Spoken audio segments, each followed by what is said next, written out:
Good evening, good evening, good evening. What a treat to be tuning in with you this evening. It feels like it feels like a very different energy to be coming in at 6 o'clock at night compared to coming in at 10 o'clock in the morning. So I hope that there are some of you who are able to join me live tonight. Just a little reminder. Oh, Monica's here. Hello, gorgeous. So just a reminder for those who are tuning in via the Facebook group, I can't see your comments while I'm in Zoom, but I definitely will come back and check after we have finished with the interview with Barbara later this evening that starts at 6 o'clock. So I will come back and check your comments. So if things come up during while I'm speaking or with when Barbara's on, please don't hesitate to leave comments. It's lovely to hear to know who's here, to know where you're tuning in from, and certainly to know what you get from the interview. And if there's any questions that come up, don't hesitate to leave them in there.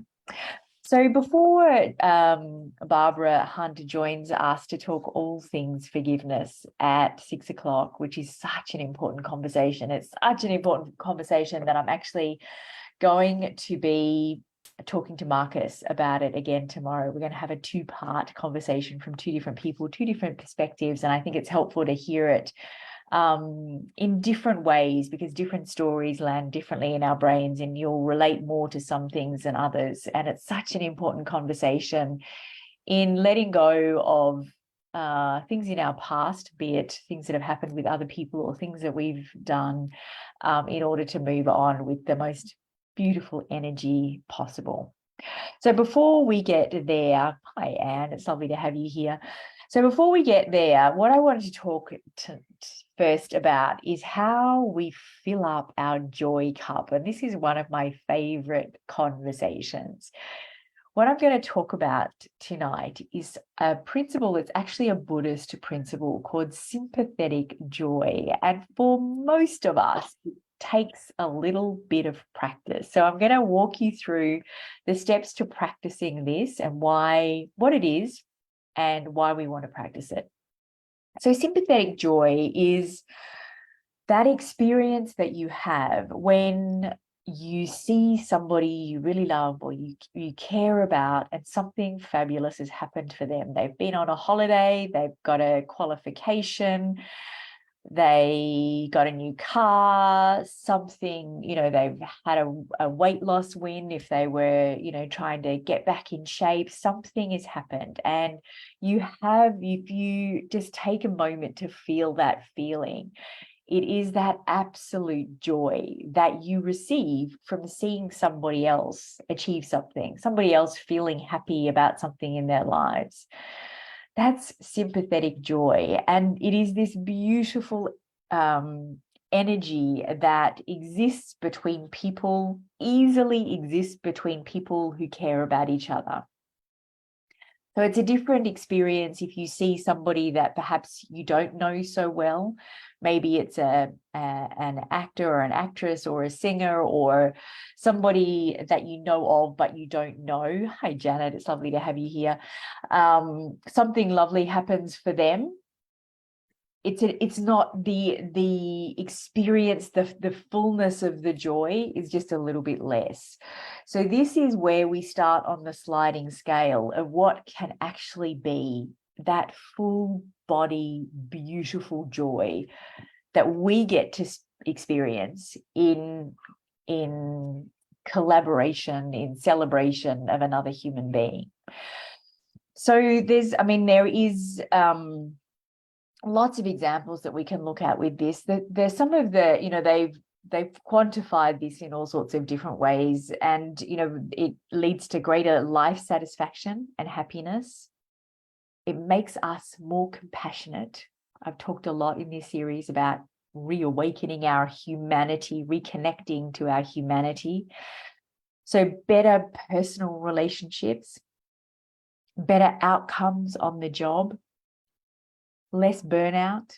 That's just a handful of them.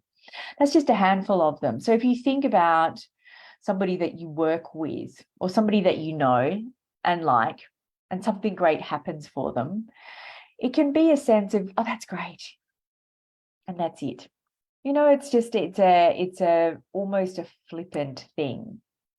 Whereas if we set the intention to practice sympathetic joy, and we just, in my Emboldened Women's Mastermind, I just caught a glimpse. One of the women in our mastermind has just finished a huge project and she shared it in there. And the comments from the other women in the mastermind are just so beautiful and supportive. And it is this art of practicing sympathetic joy. When one feels joy, we all get to feel joy. And through this practice, we can literally shift the experience across the globe. It seems like such a small thing, but we're taught from early days, competitiveness, jealousy, envy. You see somebody on Instagram that's gone on a beautiful holiday, and it's easy to go, well, it's great for you, lucky you. We've all done it. It's not about feeling guilty or bad. It's just about understanding that we can actually shift it. We can create a different experience for ourselves and for the other person. We're all connected energetically, whether we're aware of it or not. It doesn't change the fact that we are. So if you take a moment to bring somebody to mind that you love, somebody that you love with every fiber of your being. It might be a child, it might be a partner, it might be a parent, it might be a sibling, best friend. And as you picture that person, think about something that if they achieved it, they would just be like, oh. Maybe they win 20 million in Powerball tonight. I might have a ticket. Maybe they win $20 million in Powerball tonight. Suddenly they've got $20 million. They can do whatever they want. How would you feel for them? The bubble of just pure joy and excitement for them. Just like, oh my gosh. Oh my gosh. Oh my gosh. Oh my gosh. Oh my gosh. You know, you go into puppy mode when everything starts to wiggle. It's that feeling. It's that feeling. Not so hard, is it? You know, that's not so hard. Now picture somebody that you don't know. Maybe it's somebody that served you in the supermarket, or, you know, the person that took your money when you filled up with fuel today, or the person on the other end of Telstra. Somebody you don't know. You've got no particular association with them. Now imagine them winning that 20 million in Powerball tonight. Just take a minute to allow yourself, picture yourself to be just as excited for that person. Oh my gosh, I'm so thrilled for you. Oh my gosh, oh my gosh, oh my gosh, oh my gosh. How this is going to transform your life. It's amazing. Oh my gosh. You know, your brain actually doesn't know the difference between a real smile and a fake smile. You can build this up in yourself. You can practice it. A little bit harder. Now imagine somebody that you don't particularly like. They're just maybe the person at work that always manages to say something that just irritates you. They might be the negative Nelly or the gossip, or, you know, it's just like, they're not a bad person, but you just not their greatest fan. It might be a relative. You think of Christmas coming up, all these events, and also, you know, it's just like, oh gosh, okay, they're going to be there. I'll be good. That person. Now imagine they won 20 million in Powerball tonight.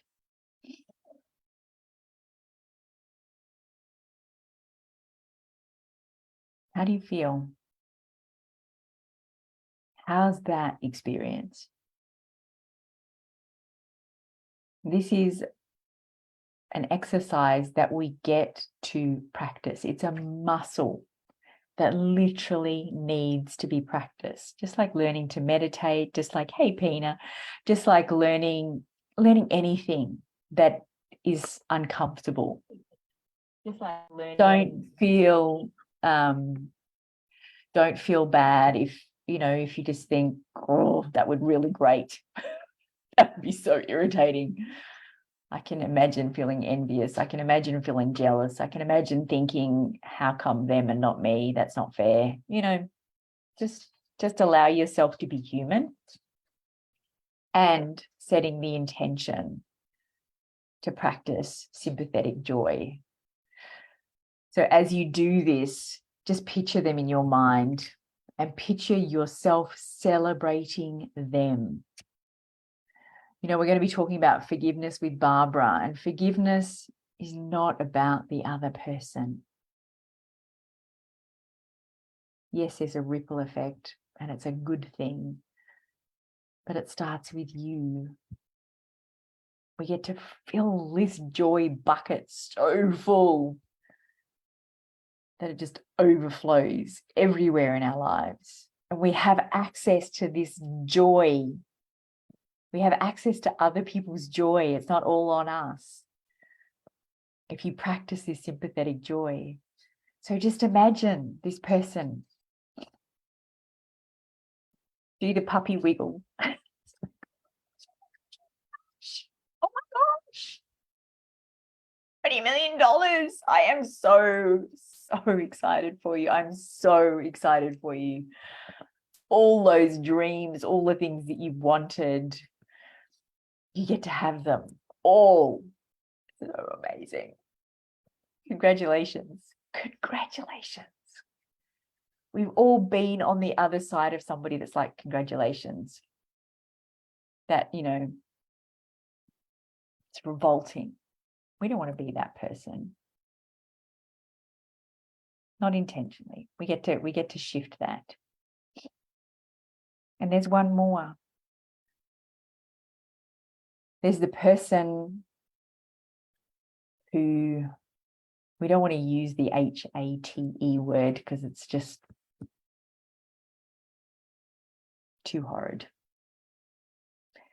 But it's the person that has done something so abhorrent that it's hard not to wish them ill. We all know somebody.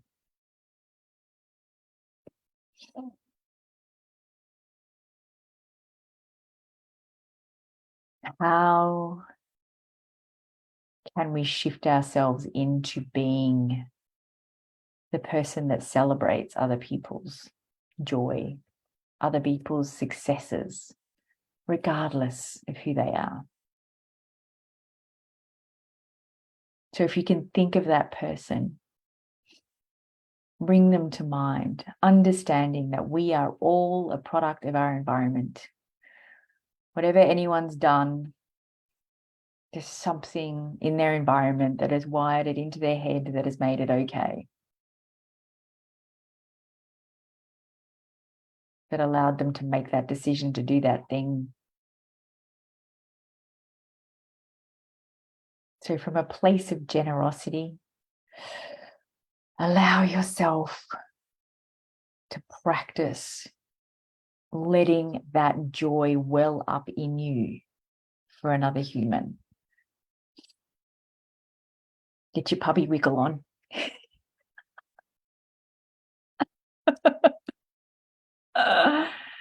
It takes practice. It takes practice. So we get to exercise this muscle and think about, how do I and why do I want to do this? Practicing this sympathetic joy. Because what's good for me is good for the majority. It's good for the planet. It's good for humanity. Me being so full of joy that I can celebrate everybody is good for you. It's good for me. It's good for us. Good for you, good for me, good for us.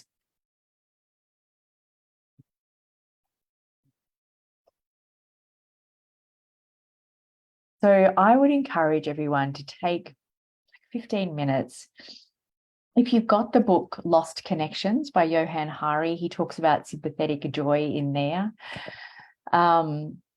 There's lots of stuff. It is a Buddhist practice. So if you want to Google it and look at different stories and look at different exercises, find something that works for you. Start with what works for you. But you know, this slow slide, this slow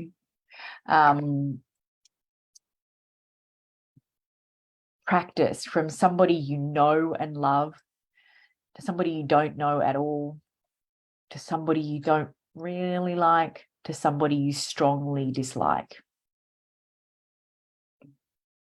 And just practice it. See how it feels.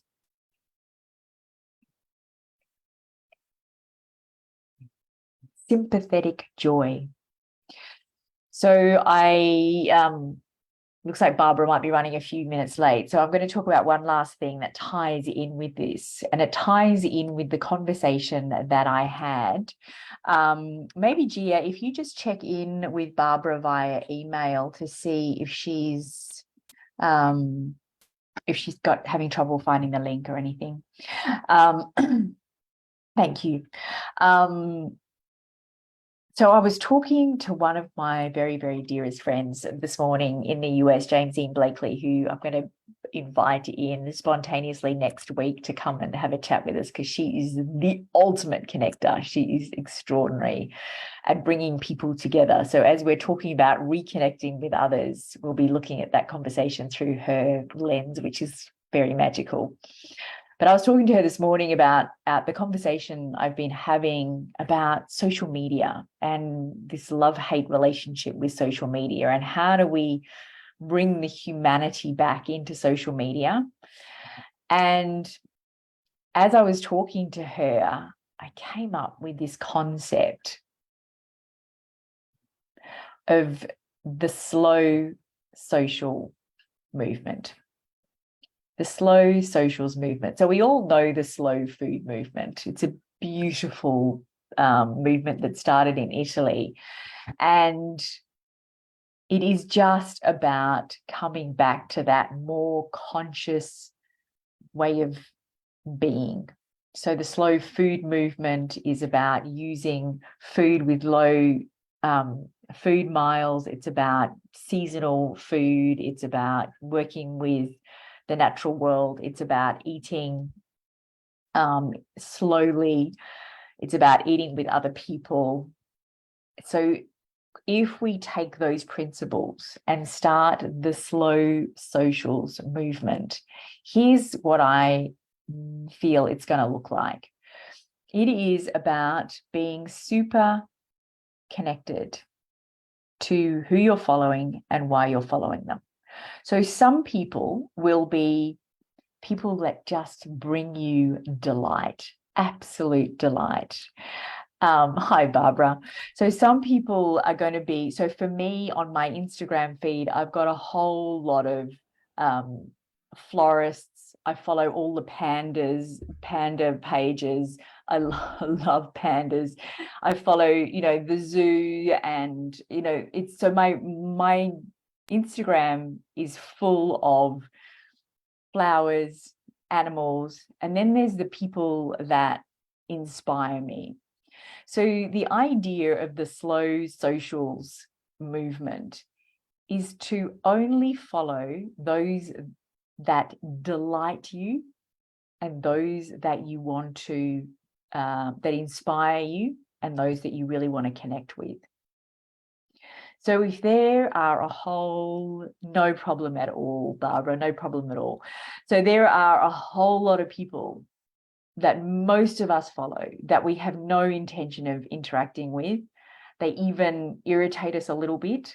There's all sorts of bizarre human behaviors that we just unconsciously have. So I'll be talking about this a little bit more, but I would really love everybody to embrace this slow socials. So when you go through your social media feed, it's like looking at each one. It's like, you'll see in my stories, I share other people's flowers with my daughters and my sons and Laurie and girlfriends. I'm sharing pictures of flowers and the funny pandas, up to their various antics. Did you know there's panda nannies? One day I'm going to have a job as a panda nanny. And there's, these are the things that just bring joy and delight. So that's my encouragement. That's my encouragement. Tonight we have with us Barbara Hunt, and I am so thrilled that we get to be having this conversation tonight, Barbara. Barbara is a speaker, a workshop leader, a coach, a mentor, a best-selling author, which is how I found her. And today I discovered that she's actually a musician as well. And I listened to a beautiful song that you did on your website, Barbara. Welcome, and thank you so much for being with us. Thank you so much. I'm sorry I'm late. I had terrible connection problems. That's okay. That's okay. Something else to forgive. Yeah, that's it. We can do that. We can do that. On the day one, we had the beautiful Kim Morrison with us, and I think her video dropped out about 4 or 5 times. So don't worry, we just go with the flow. It's all good. Thank you. So Barbara, I love to start these conversations. You're going to be new to most of my community, I imagine. So if we can just start with a little background about how you came to be doing the work that you're doing, that would be fabulous, and we'll dive in from there. Sure. Well, I have been interested in personal and spiritual development for probably since I was about 15 years old. I discovered a book called Jonathan Livingston Seagull. You may know it, Richard Bach, many, many years ago. And that opened a door to all kinds of inquiry. And when I was about 29, 30, I went on a personal development weekend program called the More to Life program. And they're still going. And they were teaching about forgiveness in a way that really resonated with me. And we were invited on that particular training to write down a list of all the people that we felt we had resentment that we were holding. And I thought, well, probably pretty much anyone I've ever met. I lowered my bar and I started my list. I got to number 36 and I thought, yeah, probably resent my mum as well. So I wrote her name down. And then what was significant about that realization was that I was resenting my mum because she was ill. She had multiple sclerosis from the time I was 15, and that had a massive impact on the next 15 years until she died. And so it was, I don't have like that. So that is really my story of the thing that brought me to forgiveness was about my relationship with my mother. Something that wasn't her fault, something that wasn't anyone's fault, and normalizing this idea that we do hold resentments against people that we love for reasons that aren't anything that there's their fault necessarily. I mean, sometimes obviously there are perpetrators in our lives who do mean things or challenging things or terrible or illegal things, but this was a much more shame-ridden quiet resentment that I would probably not have resented if I hadn't been in that context of a personal spiritual development training. And from then I kept forgiveness as a practice. I love this idea of meditation. I've had a meditation practice for 30 years, forgiveness practice for 30 years. It's like I really want to be able to use tools that help me in my everyday life. And that really became my fascination in my work, was how do we have these ways of addressing the challenges of life? How do we deal with the tangling in our minds? How do we deal with the emotions in our hearts? How do we take care of our bodies? And so that really became my fascination. And then I had the great fortune for about 7 years to work on a retreat. So we were taking people through a juice cleanse. We were also doing very deep emotional work with them. And from there, I was really able to discover what really works about forgiveness. You know, why do we find it so hard? Where do we get stuck? How can I make it easy for people? Which is why I ended up writing my book. And from then on, I've started, and some of this was circumstantial, running online groups called a forgiveness field, where people can come and do their practice. So it's like the equivalent of a yoga place, or or a dojo, or somewhere where you come and do your practice, but you're coming to do inner work and do forgiveness practice. And so that's sort of my story of how I became interested in forgiveness. And also, I think the other thing that's really important to say is about the potential, is that we don't really have very many good secular ethics tools. For me, forgiveness is a master spiritual practice, but you don't have to be spiritual. You don't even have to be on a personal spiritual development path. If you're in pain about a relationship or something you can't get over from the past, then being able to do a process, do a ritual that helps you to let it go is the most perfect medicine. So that's really what I teach. It's landed very differently in my brain when you talk about resentment versus forgiveness. I hadn't, when you said resentment, there were a whole lot of different things that came up in my mind of the things that would be on my list.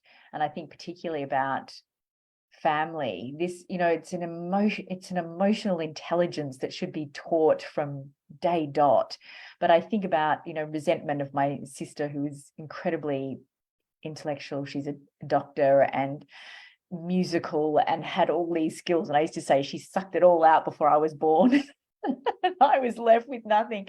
But, I say it joking, but there's elements of resentment there. And, my other sister that had various challenges got the bulk of my parents' attention. And, these are resentments that I don't think they would have come up in my mind if I used the word forgiveness.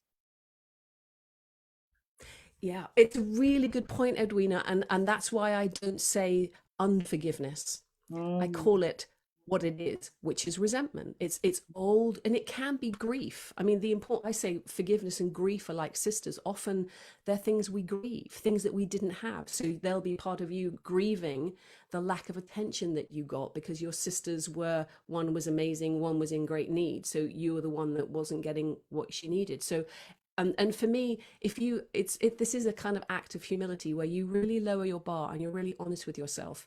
And for me, I'm always astonished that the 8,390,000,000,000 people don't come to the forgiveness fields, because I think we all need to forgive everyone. We need to forgive our parents, or the fact that we didn't have parents or grandparents, siblings or no siblings, early life experiences like the mean kid at school who bullied you, or the ones who didn't want you in their group, and then the first love, the first person who broke your heart, and then friends who fell out with you, and then bosses, and on and on and on. So for me, everyone should have a list of at least 36 people to begin with, and then you start working through your list. And my list is much shorter these days.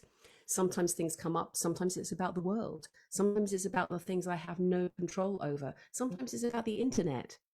I should be able to get online when I want to. I'm paying money. So, that's something I'm resenting. It's not massive, but sometimes I do my work on inanimate things like helicopters or the internet. Yeah. Helicopters, that feels very random. No, So, not if you're resenting them and you can't sleep at night.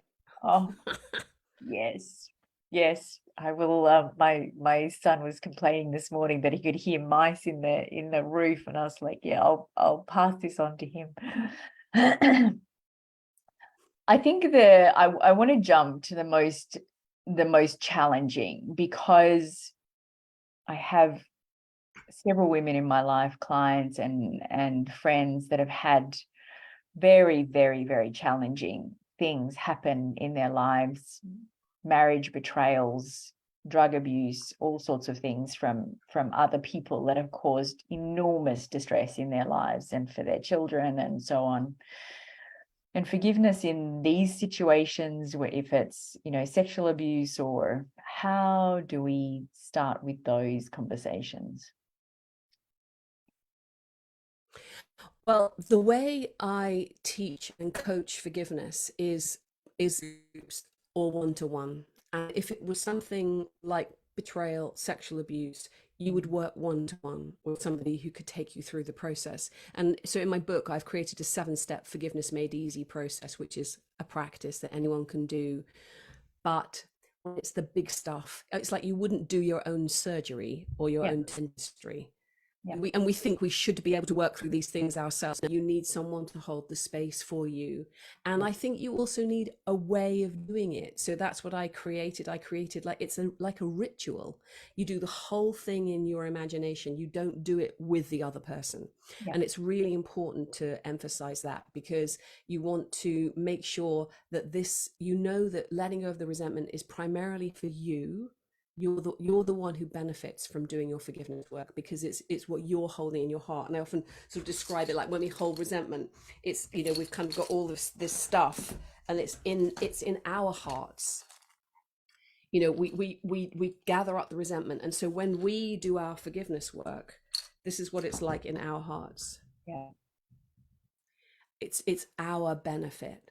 Yeah. And then there may be things that need to happen in the outer world. You may need to have a conversation. There may be a really important thing you need to have a conversation about, but quite a lot of the things you resent people for are not anything to do with them, they're to do with you. But obviously in cases of things like sexual abuse, you might need to prosecute. You know, that there may be things that actually need to happen. And of course there are restorative justice programs which are amazing for people who've been through the criminal justice system, and something has happened with a perpetrator, and they feel like they're willing to actually face the perpetrator and do some forgiveness work face to face, which is, I think, is incredibly confronting and challenging, and not for everyone. It's brilliant for the people that it's brilliant for, Mm. but almost like on the way, if even practicing doing your forgiveness work, so having an imaginary conversation in your head Yeah. can be so powerful, because you must know that, like, the neuroscience studies now just saying that even when we practice, you know, piano or something in our minds, or, you know, if you're an athlete, you practice winning in your mind, you practice your tennis shots, whatever it is, that builds the same neural pathways as if you were actually practicing with a tennis racket or you were doing the thing. So being able to speak out loud in your imagination in a guided ceremony, if you like, or a ritual, means that you can say all the things that you have never been able to say. And on the retreat, I would say that most weeks when we would have 22 people at a time, that at least a quarter of the women, at least, would have had some kind of sexual abuse, which to me was shocking, and then became de rigueur. You know, yes, this is what happens. I mean, it's way, way, way too common, and many women don't ever speak about it. Sometimes they would say to us, so this would be women sometimes in their 70s, I have never told anyone about this, or I tried to tell my mum, but she wouldn't listen. Yeah. So you hold it all in, you think it's your fault, you don't know how to heal it, and then it affects. I think the other thing that I would love there to be more public conversations about is the long reach of the damage of that experience. The earlier you have a sexual experience that's you know, that's violating, the longer the impact that it has on the whole of the rest of your life and your relationship with your sexuality. And I wish more men knew that that was what happened, that it's not a one-off thing that you can just go, oh, well, I made a mistake, Yeah. or it was just, I didn't mean it. The impact on women is lifelong. Yeah. And so being able to do something about that, to say, stop, or you shouldn't have done that, can be such a relief to be able to actually vocalize, because most of the time we don't say, don't stop, you know, we don't articulate. So being able to do that in your process can be probably one of the most healing things you'll ever do. Very powerful. Very powerful. Um, so I had some questions that I promised I would ask. And I think it started with, why do we find it so hard to do? Many reasons. This is really important. There's lots of reasons why we find it hard. Sometimes, just like you experienced this morning, well, my morning, your evening, was that you kind of, you're not thinking about it. Yeah. You're not thinking, I'm holding a resentment against someone. And that's really why I am on a bit of a mission to make forgiveness like mindfulness. Yeah. It's just something we do. There's a bit of a taboo around it. And also forgiveness, people think, oh, well, forgiveness means that you're taking the weaker position, or you're saying it's okay, or you're letting the other person off the hook. Or worse, you have to reconcile afterwards. Forgiveness is not reconciliation. Forgiveness is about what you hold in your heart. So some of the trouble is that we don't recognize that we need to do it in the first place. It's not Yeah. even on our radar. Culturally, everything in our culture is about division and hate and differences, and taking a position on the moral high ground, and they're wrong and us and them and all. So culturally, if you think about the number of movies that there are about forgiveness, like 4, and how many movies there are about revenge and getting one over on the man and standing up to them, and and even if you think about something like Shakespeare, this is one of my kind of hobbies, is how forgiveness ruins Shakespeare. So for example, Romeo and Juliet, you're having a forgiveness kind of umbrella. So you have the Montagues and the Capulets, they have a mediated meeting, they do their forgiveness work, then there's a wedding. Yeah. No one would go and see that play. Yeah. There's no drama. Where's the drama? Like, so there's even a part of us that likes the drama, Yeah. likes the kind of challenges of it. So apart from work, not realizing you need to do it, and then culturally everything is kind of focused against that, us ever doing any forgiveness work.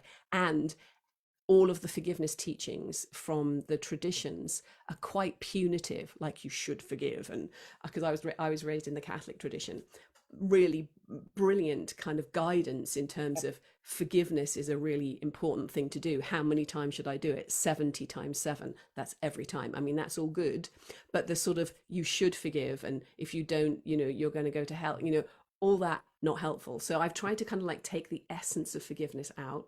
And then the other reason we don't that we find forgiveness hard is because we don't realize that there's benefits. So when I'm holding my resentment against someone, I feel like I've got some kind of protection.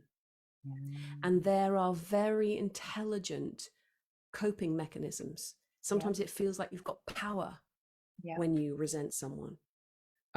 Sometimes we feel like we have the moral high ground. Who doesn't love being right? Like, so there are all these benefits of forgiveness. And Brené Brown says it goes down, resentment, it goes down like a milkshake, but it burns your insides like battery acid. So there's all the benefits. And so sometimes we're aware or unconsciously aware, but we're benefiting from having the resentment. But what we don't realize is the battery acid effect, is the fact that we are the ones who are either like, I can't feel anything, I need to get really kind of like off my head, or have a really strong experience, or because I can't feel anything because my heart's protected. So if I do my forgiveness work and my heart is more vulnerable and open, we're terrified of being vulnerable. So we don't want vulnerability. There's, your ego is in there going, I want my moral high ground, I'm right, they're wrong. So it's such a mess in there in our hearts.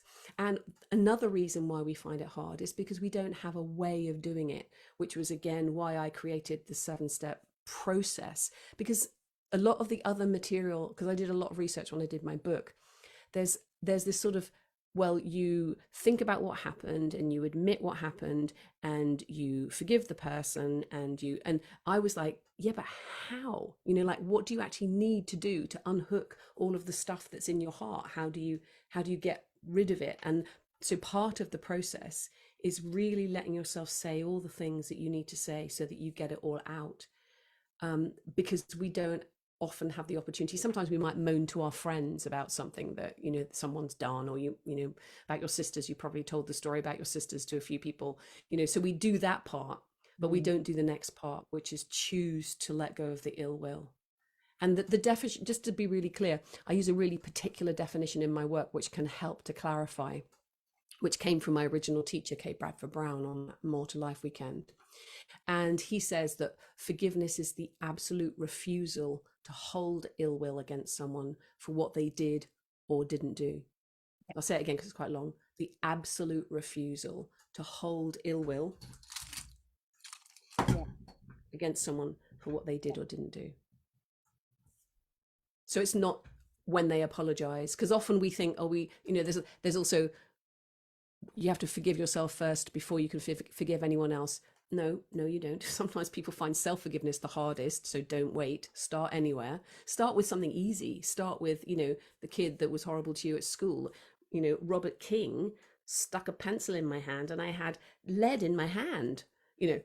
Start with something simple just to do your practice, and then go on to the more difficult things. Yeah. So there's, I think that's just probably quite a few reasons, but there's lots of reasons, and I try and address each one of them in my book. I go through like all the reasons why we find it hard. It's a real shift in thinking. It's a real shift in thinking, because I feel like we have been indoctrinated with the belief of, like this revenge, and the other person needs to suffer in order for me to feel better. Like there's got to be this kind of pain for the other person in order for this to be resolved. I think that's really the messaging that most people understand most clearly. Yeah. Absolutely. It's such an important conversation. And as you're talking, I'm thinking about all the court cases and the ways that these kind of beliefs are amplified. If you think about what happened with Johnny Depp and that whole court case, imagine if there was an emotional intelligence that went with understanding forgiveness in that place. It would just affect the whole, all the millions of people that were tuning in. It would be a very different, rather than one person that has to be shamed and shunned. And powerful work. Yeah. I could have saved them so much money. They didn't get in contact, but I could have saved them so much money. Yeah, imagine.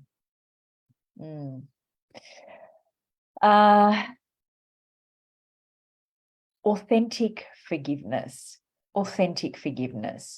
I think there is this, we're taught from when we're little girls to say sorry. Sorry, I'm sorry. And I think that, that just gets a different versions of that as we get older. But how do we tap into that authentic forgiveness? Well, there's two things. One is, I think, to distinguish the difference between forgiveness and apology, because the sorry is the apology, and a sincere apology is when you absolutely take responsibility for, I did do that, and I am really sorry for the impact that had on you. What can I do to make amends? Yeah. I sincerely want to make it better. How can I make it better? But you can only get to an apology if the other person is willing to have a conversation with you. And sometimes they're not. Sometimes there's this division. But I do also every now and then run a forgiveness field, which is about asking for forgiveness from another person, because it may be that someone's died. Sometimes things happen where someone suddenly dies and you haven't had that conversation where you got to the completion that you wanted. Maybe you said a terrible thing, the last thing that you said to them. So it might be that you, in the forgiveness process, in that case, you are the one who's asking for forgiveness. And it works just as well. In fact, I remember one time on the retreat, I worked with somebody who was ex-military, and they had made a terrible mistake that cost lives.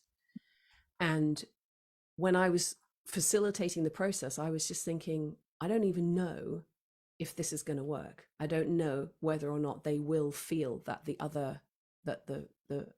people that they were the perpetrators against will be able to forgive them. And amazingly, the way it worked out was that they were able to forgive them. And this person was weeping with relief because they felt that something had shifted on that, on the inside. And it took a sincere apology on their part, and a sincere wish to make amends. Of course, they could never undo it because it was too late, and it really was too late in that particular circumstance. So there is a difference between apologizing, and that's what I was saying about this whole thing about the resentment that you're carrying. It Mm, may be that you do need to go to the person, if you can, and with your apology, and say, can we talk about this? I want to apologize for that. And in many years of doing lots of forgiveness processes, you know, myself facilitated down with other people, often there is a synthesis of us forgiving the other person, also needing their forgiveness for certain things that we may have done, especially if it's a long relationship, but also forgiving ourselves. And that's in there too. Excuse me. mm, mm. So it's forgiveness of others, Yeah, forgiveness by others, and forgiveness of ourselves. yeah. Mm. I'm thinking of Brene Brown's Atlas of the Heart. I don't know if you've got that book, but just having, you know, like separating all these words, so that we're looking at the difference between apology and forgiveness and resentment. And there's just such emotional intelligence in there that I wish I knew 50 years ago. Well, Well, yes, I I was mean, just wouldn't waiting it to speak wouldn't then, but but wouldn't it be amazing I know. if we had this kind of emotional intelligence teaching? Yeah. And even culturally, we talk about mental health. It's not Mm, mental health, it's mental, emotional, spiritual health. And we need to name it, because if we just think it's our heads, we're not involving our hearts. And for me, forgiveness is work of the heart. But you also need to know, what stories are you telling yourself? When I do forgiveness, self-forgiveness masterclasses, a lot of that involves the lies we are telling ourselves. You need to know that, you know, if you're judging yourself and saying, I'm not good enough, you know, I'm unworthy, you don't want to forgive yourself for that, because it might not be true. So you need to be able to do some discernment about, well, what beliefs am I carrying? So you do, so it is head and heart as mm, well. mm, But we need to really get better at feeling, and about knowing the difference between our thoughts and our feelings. And that's all emotional, you know, intelligence that we have to learn online. Luckily, I mean, there's so much amazing information now, and we've come such a long way with attachment theory and trauma therapy, and much better understanding about addictions, and a much more compassionate approach. yeah. It's, you know, this series came about after I read a book called Lost Connections by Johann Hari. Have you come across that? It's a No. fabulous book, but he talks about the opposite of addiction is not sobriety, it's connection, which I Yeah, think is so powerful, so powerful. So absolutely. the final question that I had on my list for you, which I love because it ties in so beautifully with everything that we're doing in the Reconnection Revolution. But I wanted to find the words exactly that I got from your gorgeous website. The potential for individual forgiveness to contribute towards creating global peace. How did that come? Where did that? It was on your website. Mm. No, it was so funny. It was such an epiphany, that moment. I, as a musician, I was actually promoting one of my it was a Christmas song called Merry Christmas Means I Love You. And I was doing all these like different ways of promoting. So I was imagining like the angels were speaking to humanity, like what would they say? And I ended up doing things about patience and um, uh, funnily enough, the forgiveness one ended up being 5 different pieces. I was just like, wow, forgiveness really is an important part of how we change the world. Yeah. And and then I was just thinking about, wow, what if every single person did their forgiveness work? So you wrote your list, you did your forgiveness work, and then you had a completely free heart, like nothing going on in your heart. And then if everyone around the world did that, like we would have a completely different world. Yeah. I mean, and technically we could do that in 2 weeks. You know, most countries went into lockdown. We could do a forgiveness lockdown. Everyone goes into their houses, they do their forgiveness work, you know, with support if needed. And then, you know, we come out into like, what are we doing as a humanity? Like, really, why are we not saying, how do we get everyone around the table? How do we take care of each other, of nature? How do we get everyone fed, housed, clothed, and doing creative things that make a contribution? How, you know, like, because that is the potential that we also have as a humanity, and we're not doing it. So if we could potentially have global peace in 2 weeks, you then get the question, why aren't we? Yeah. And so that was my, and that, it was just such a strong kind of like, well, we could do this. Yep. Amazing. So that was what totally inspired me. And you know, and some of my friends were going, well, you know, slow down a bit, don't be quite so naive, no one's going to do that. But from my point of view, there is no good reason why, well, actually that's not true, there are some good reasons why you think this is better. It's not really a good reason. Ultimately, Yeah. it's battery acid. Or my favorite sort of saying about resentment is, holding on to resentment is like setting yourself on fire and hoping the other person is bothered by the smoke. Oh, And I love that, because it just oh, gives this kind of idea, you're the one who kind of like this, who's yeah. incendiary, and then there's like, over on the horizon is like, maybe they'll Yeah. sniff the smoke, but they're just doing their lives. You know, we're the ones who are screwed up with our own kind of poison. And you know, so and there's a lovely quote by Maya Angelou, which is, hate, it has caused a lot of problems, but it Yeah. hasn't solved a single one. Not one. Your Yeah. resentment is not a valuable contribution towards the world. Mhm.